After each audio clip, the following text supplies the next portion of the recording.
मारिया की आंखों पर पट्टी बंधी हुई थी और उसका लवर जॉन उससे पूछता है कि क्या तुम तैयार हो। मारिया पूछती रही कि तुम मेरे साथ क्या करने वाले हो, लेकिन जॉन कोई जवाब नहीं देता। जॉन उसे लेकर धीरे धीरे आगे बढ़ता है। मारिया को कुछ समझ नहीं आ रहा था कि वो कहाँ है, और तभी जॉन उसकी आंखों से पट्टी हटाता है। जॉन उसे नया घर दिखाने लाया था जो उसने उन दोनों के लिए खरीदा था। घर देखकर मारिया बेहद खुश हो जाती है। दोनों इस घर में साथ में रहने वाले थे, इसलिए मारिया बेहद खुश थी। रात होते ही नए घर की पार्टी शुरू हो गई। पार्टी में जॉन का छोटा भाई रॉनी और मारिया की कजिन सोफी ही थे। रॉनी आज ही विदेश से लौटा था और उसका घर जॉन के नए घर के सामने ही था। उन दोनों के सामने ही जॉन मारिया को प्रपोज करता है, जिससे मारिया और भी खुश हो गई। इसके बाद ये चारों खूब मस्ती करते हैं और रॉनी सभी की कई तस्वीरें खींचता है क्योंकि उसे तस्वीरें खींचने का बेहद शौक था। रॉनी और सोफी के जाने के बाद ये दोनों एक दूसरे का पानी निकालने लगे। जॉन तो थक कर सो गया था, लेकिन मारिया को नींद नहीं आ रही थी, इसलिए वो बालकनी में टहल रही थी। इसी बीच उसकी नजर घर के बाहर खड़ी एक गाड़ी पर पड़ती है। मारिया को लगा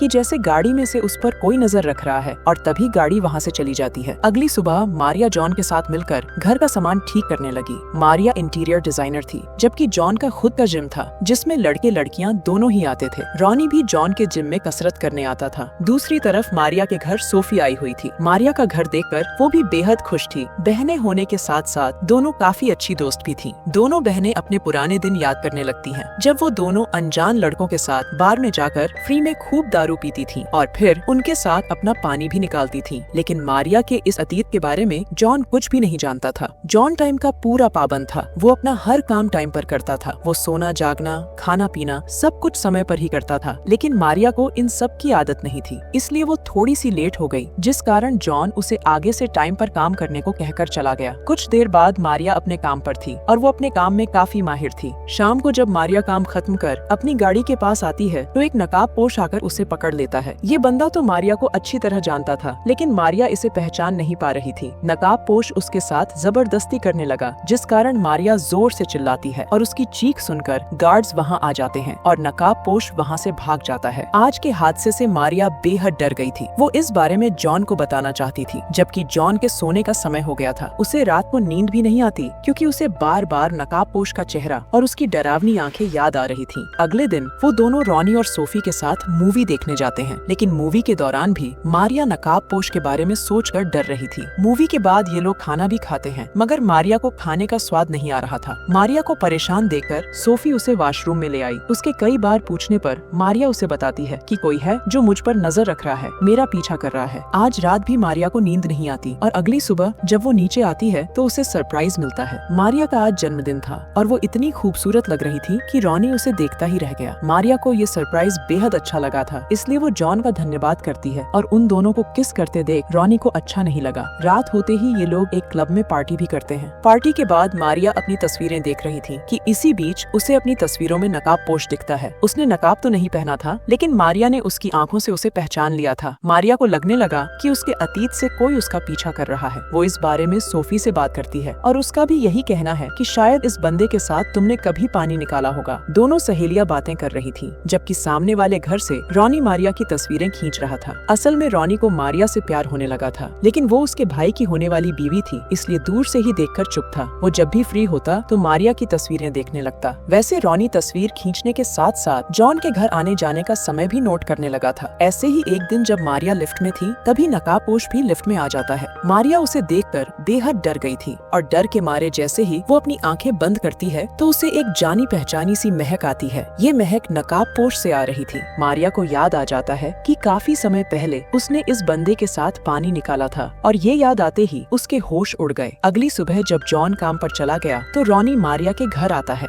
वो मारिया के लिए उसके फेवरेट स्नैक्स लेकर आया था। मारिया उसका धन्यवाद कर उसे घर के अंदर ले आती है। जब मारिया स्नैक्स खाने लगती है तो रॉनी उसका हाथ पकड़ लेता है। रॉनी खुद पर काबू नहीं कर पा रहा था और उसकी हरकत ने मारिया को भी गर्म कर दिया था। इसी बीच उसे मारिया की आवाज सुनाई देती है, क्योंकि ये सब रॉनी की कल्पना थी। अगले दिन मारिया जब जिम में थी तब रॉनी उससे जॉन के बारे में पूछता है, क्योंकि उसे उससे काम के सिलसिले में बात करनी थी, जबकि जॉन तो अपनी असिस्टेंट की गुफा में धमाके कर रहा था। रात को तीनों मिलकर खाना खाते हैं और इस दौरान रॉनी की नजरें बार बार मारिया की तरफ जा रही थी। अगले दिन जिम में मारिया देखती है कि रॉनी के आसपास काफी लड़कियां हैं जो किसी न किसी बहाने उसे छूना चाहती थी, लेकिन वो ये नहीं जानती थी कि रॉनी सिर्फ उसे छूना चाहता है। रात को रॉनी को नींद नहीं आ रही थी क्योंकि उसे मारिया की याद सता रही थी। वो अपने दूसरे फोन से से मारिया को फोन करता है, लेकिन बात करने की हिम्मत नहीं कर पाता, जबकि मारिया अनजान नंबर देखकर डर गई। उसे लगने लगा कि नकाबपोश ने उसे फोन किया है। सुबह मारिया को जॉन का नाश्ता बनाने में देरी हो गई, जिस कारण दोनों में बहस हो गई। इसके बाद जॉन जब जिम की तरफ जा रहा था तो उसे रॉनी मिलता है, जिसके हाथ में फूलों का गुलदस्ता था। जॉन को लगा कि ये फूल मारिया की बहन सोफी के लिए है, लेकिन रॉनी उसे बताता है कि ये तो हमारी माँ की कब्र पर रखने के लिए है। रॉनी ने जॉन से झूठ बोला था। वो फूल लेकर मारिया के घर आता है और अपने प्यार का इजहार कर भाग जाता है, और मारिया कुछ नहीं कह पाती। शाम को मारिया रॉनी के दिए फूल देख रही थी और तभी जॉन घर आ जाता है। मारिया जल्दी जल्दी फूल बेड के नीचे छुपा देती है और तभी जॉन कमरे में आता है, और वो भी बिल्कुल वैसे ही फूल लेकर आया था जैसे रॉनी ने मारिया को दिए थे। वो सुबह की बहस के लिए माफी मांगता है, जिसके बाद मारिया पहले उसे माफ करती है और फिर उसके साथ नहाने लगती है।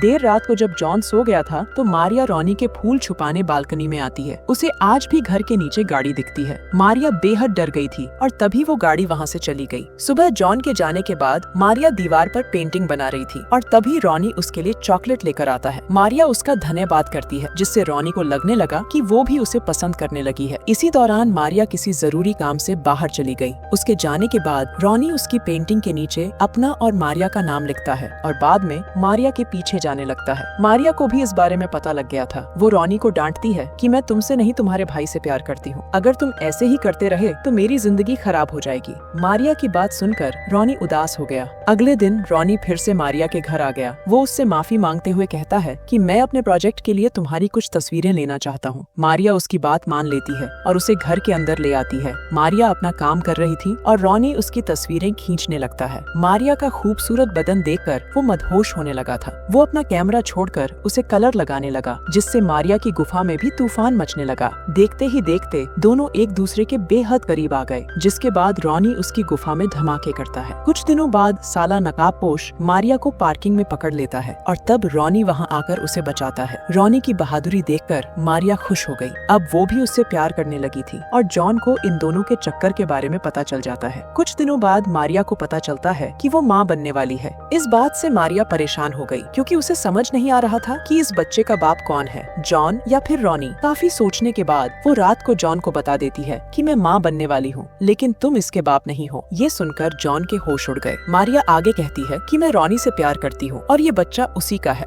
दोनों में झगड़ा होने लगा और जॉन गुस्से में मारिया को छोड़ देता है। रॉनी भी दूर से उनकी लड़ाई देख रहा था। अब कहानी कई महीनों बाद शुरू होती है। मारिया रॉनी के साथ रहने लगी थी और दोनों खुशी खुशी अपनी बच्ची को पाल रहे थे, जबकि मारिया के जाने से जॉन पागल हो गया था। एक शाम मारिया को नकाबपोश का फोन आता है, जिसके बाद मारिया उससे मिलने पहुंच गई। नकाबपोश जैसे ही उसके करीब आता है तो मारिया उसका गला काटकर उसे मार देती है। कुछ दिनों बाद मारिया और रॉनी की बेटी का जन्मदिन था। पार्टी के बाद जब रात को दोनों प्यार करने लगते हैं तो एक नकाबपोश चुपके से इनके घर में घुसता है और रॉनी को गोली मार देता है। इसके बाद वो साला मारिया को भी मार देता है। ये कातिल कोई और नहीं बल्कि जॉन था। दोनों को मारने के बाद वो इनकी बच्ची को लेकर चला जाता है और इसी के साथ इस कहानी का यही अंत हो जाता है। हमारी वीडियो देखने के लिए बहुत बहुत धन्यवाद। अगर आप ऐसी ही वीडियोस के दीवाने हैं तो प्लीज मेरे चैनल को जरूर सब्सक्राइब करें। मिलते हैं अगली वीडियो में, तब तक के लिए नमस्कार।